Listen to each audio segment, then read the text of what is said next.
महंगाई का तूफान थम न सका। अशियाए जरूरिया की बढ़ती कीमतों ने शहरियों को जकड़ लिया। आटा, घी, मुर्गी, दालें, सब्जियां और फल समेत हर चीज महंगी। शहरी मुश्किलात से दो चार। महंगाई का सुनामी सब बहा ले गया। जेहलम में चावल की कीमतों में होशरुबा इजाफा कर दिया गया। बढ़ती महंगाई ने मजदूर तबके को मुश्किल में डाल दिया। शहरियों ने हुकूमत से मुतालबा किया है कि महंगाई पर काबू पाने के लिए ठोस इक़दाम उठाएं। रिपोर्ट करेंगे बाबर हुसैन।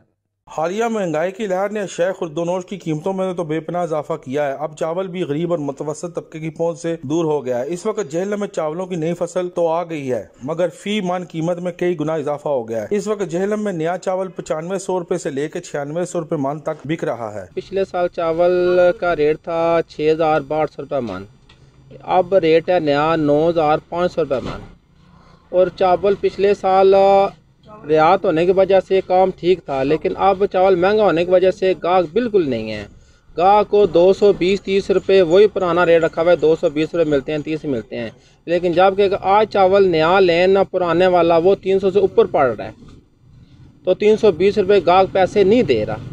320 रुपये फ़रोख्त नहीं हो रहे, 220-30 से ज़्यादा फ़रोख्त नहीं हो सकते। ये फ़िलहाल तो मैं टोटा लेने आया हूँ।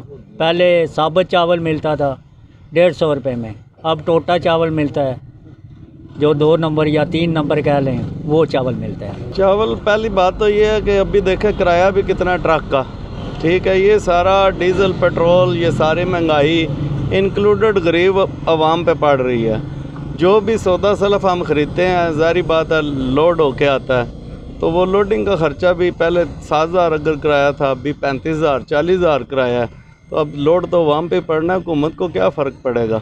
दूसरी तरफ जेहलम की मार्केट में टोटा चावल 170 रुपए किलो जबकि साबुत चावल 320 रुपए किलो तक फरोख्त हो रहा है, जो कि इंतहाई ज्यादा कीमत है। गरीब के लिए 2 वक्त का खाना भी अब महाल हो गया है। पिछले साल की निस्बत इस साल चावल का रेट इंतहाई ज़्यादा है, जो कि 9500 रुपये से 9600 रुपये मन बिक रहा है। शहरी ये मुतालबा कर रहे हैं कि चावल की बढ़ती कीमतों को रोका जाए। कैमरामैन सनैन अली के साथ बाबर हुसैन, ब्यूरो चीफ सच न्यूज़, जेहलम।